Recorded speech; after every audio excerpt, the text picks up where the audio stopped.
Assalamualaikum warahmatullahi wabarakatuh.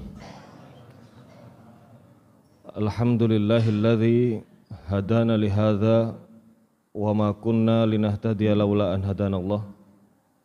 Asyhadu an la ilaha illallah wahdahu la syarikalah.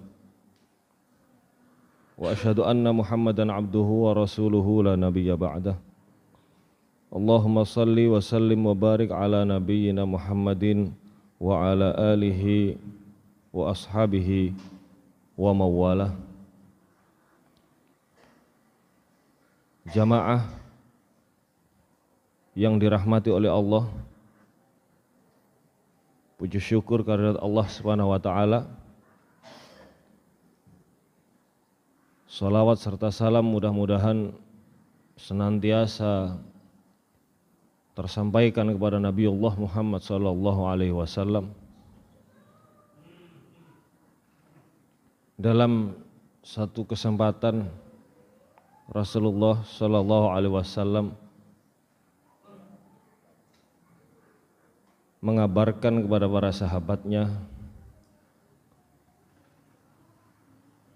mathalus salawatil khams, perumpamaan salat yang 5 waktu,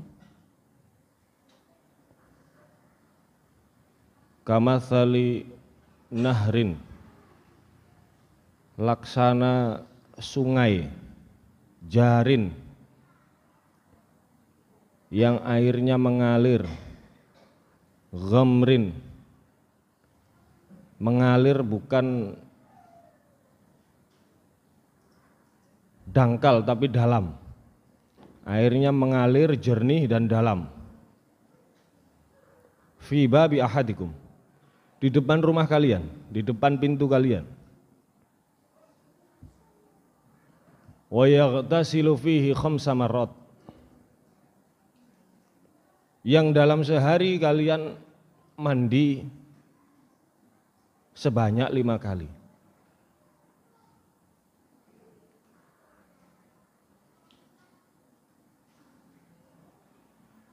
Di riwayat lain disambung, hal yabqa min daronihi syai', apa masih ada kotoran sedikit pun kalau kalian mendapati situasi seperti itu? Kata para sahabat, la ya Rasulullah, tentu tidak ya Rasulullah. Jadi Rasulullah mengumpamakan sholat yang 5 waktu itu di luar kondisi sungai pada waktu itu. Jadi di daerah Makkah, Madinah pada waktu itu, di Jazirah Arab tidak ada sungai yang mengalir jernih lagi dalam.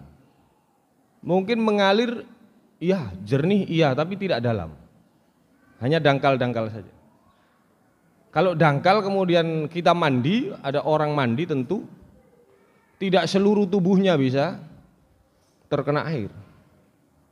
Nah, Rasulullah mengibaratkan dengan perumpamaan seperti itu. Ghamrin, jernih lagi dalam. Maka sholat yang 5 waktu itu bisa kita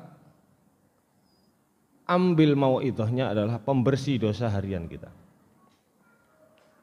Ma'asyiral muslimin, jamaah salat tarawih yang dirahmati oleh Allah. Kalau kita ikut kajian atau membaca tujuan-tujuan dari salat, dari zakat, puasa, haji, itu salah satunya adalah menghapuskan dosa-dosa yang lalu. Jadi syariat yang 5 itu mulai syahadat. Bahkan syahadat kita tentu tahu bagaimana ceritanya Umar Ibnul Khattab. Kita tentu tahu ceritanya bagaimana Khalid bin Walid. Kemudian ada lagi yang mungkin terakhir-terakhir masuk Islamnya. Siapa? Abu Sufyan. Kita tentu tahu cerita-cerita mereka. Bagaimana di awal kehidupan mereka orang yang paling memusuhi Allah dan Rasulnya. Tapi ketika mengucapkan 2 kalimat syahadat, maka keburukan-keburukan yang di masa lampau digantikan oleh Allah.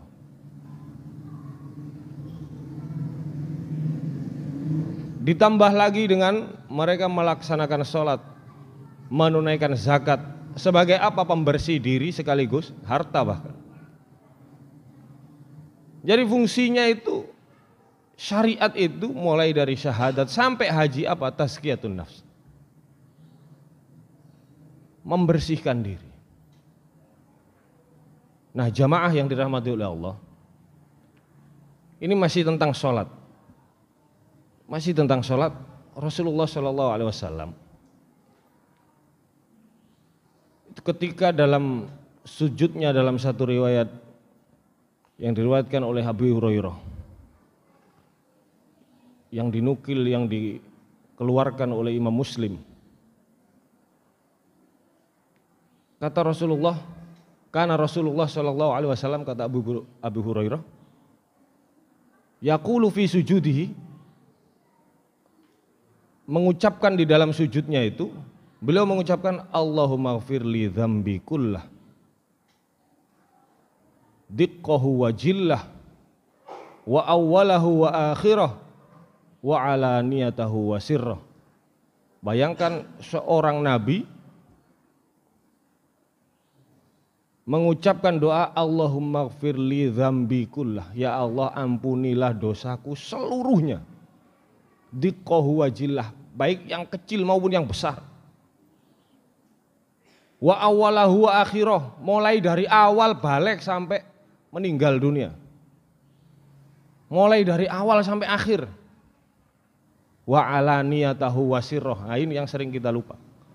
Baik itu dosa yang dulu pernah saya lakukan secara terang-terangan maupun dosa yang saya lakukan secara sembunyi-sembunyi.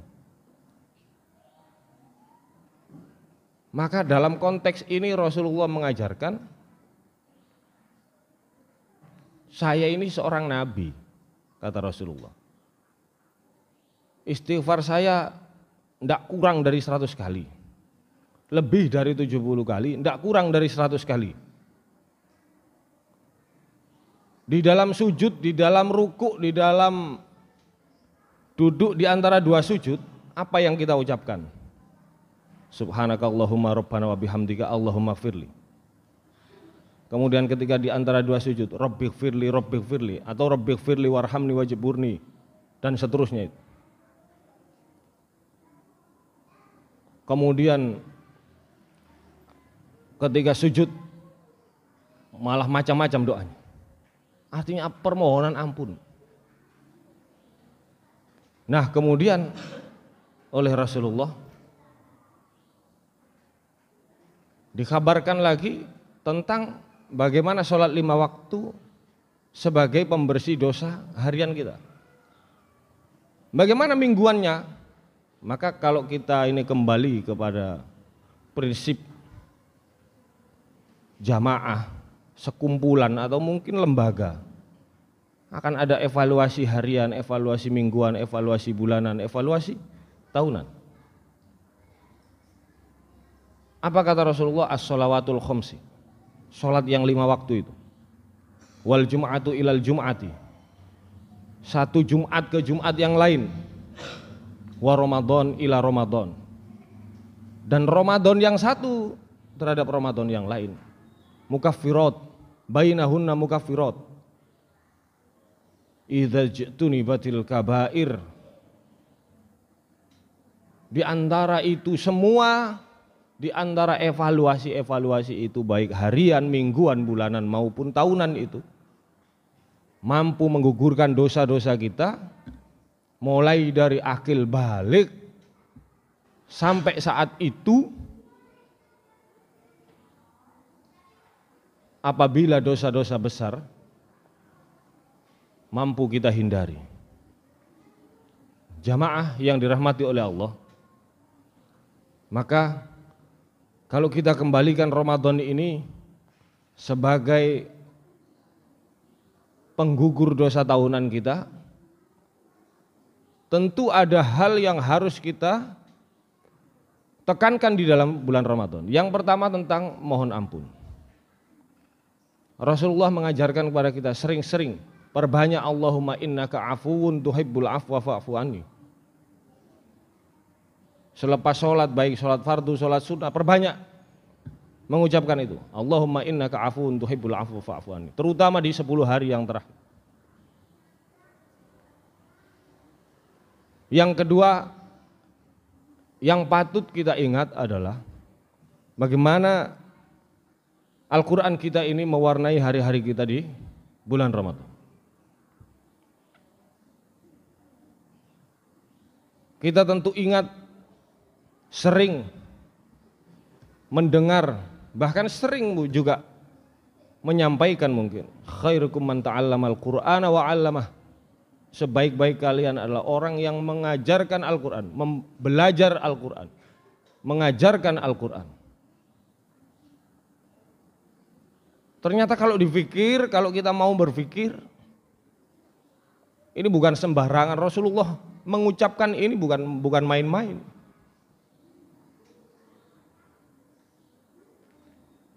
Kita tahu bagaimana malaikat Jibril menjadi pimpinannya malaikat-malaikat. Kenapa? Karena Jibril lah yang membawa Al-Quran. Siapa yang membawa Al-Quran? Jibril. Maka Jibril menjadi pimpinannya malaikat-malaikat.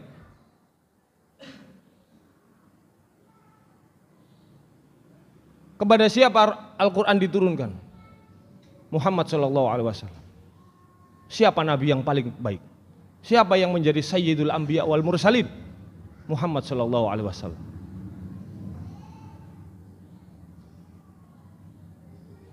Kemudian terkait waktunya, Syahrul Ramadan alladzi unzila fihil Qur'an. Bulan Ramadan adalah bulan di mana Al-Quran diturunkan. Menjadi bulan yang paling istimewa. Kenapa? Karena ada Al-Quran. Begitupun diri kita. Kalau kita mau melibatkan, berperan aktif dalam ta'allum wa ta'limu Al-Quran, ta'lim wa ta'allumul Quran, belajar dan mengajarkan Al-Quran, maka jaminannya bukan tidak main-main. Bahkan sekelas malaikat pun ada tingkatannya, sekelas nabi ada tingkatannya, sekelas bulan pun ada keistimewaannya. Gara-gara apa? Gara-gara Al-Quran.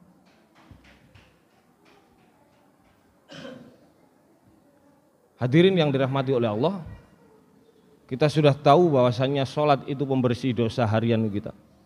Kita sudah tahu terutama bagi laki-laki bahwasannya Jumat itu menjadi pembersih dosa mingguan kita. Dan kita tahu Ramadan sebagai pembersih dosa tahunan kita, evaluasi tahunan. Semuanya dievaluasi. Maka dalam evaluasi itu jangan pernah lepaskan Al-Quran dalam bulan Ramadan. Sekali kita lepaskan Al-Quran di bulan Ramadan, maka bisa dipastikan di bulan-bulan selain Ramadan ini akan semakin mudah lepas dari hidup kita. Kalau ini sudah lepas, jangan harap kita menjadi manusia yang mulia. Jangan pernah berharap menjadi manusia yang. Kata Umar ibn Khattab, Inna Allaha yarfa'u bihadzal kitabi qauman. Sesungguhnya Allah mengangkat dengan kitab ini satu kaum. Wa yad'u bihil akhar. Dan merendahkan dengan Al-Quran ini kaum yang lainnya. Siapa yang diangkat adalah mereka yang terlibat dalam ta'lim wa ta'allumul Quran, dan yang dihinakan oleh Allah adalah mereka yang tidak ambil bagian dalam ta'lim wa ta'allumul Quran. Apapun peran kita, entah itu menyekolahkan anak, entah itu mendidik anak di rumah, entah itu mengajarkan Al-Fatihah kepada anak di rumah, yang paling tahu takarannya adalah Allah. Terpenting adalah libatkan kita dalam proses taklim, mempelajari wa ta'allumul Quran. Mudah-mudahan bermanfaat, mudah-mudahan Ramadan kita mampu menjadikan pembersih dosa-dosa tahunan kita, dan mudah-mudahan Allah Subhanahu wa taala menyampaikan kita dalam Ramadan-Ramadan yang akan datang. Aqulu qouli hadza astaghfirullah li wa lakum innahu huwal ghafurur rahim. Nasrum minallah fathun qarib. Assalamualaikum warahmatullahi wabarakatuh.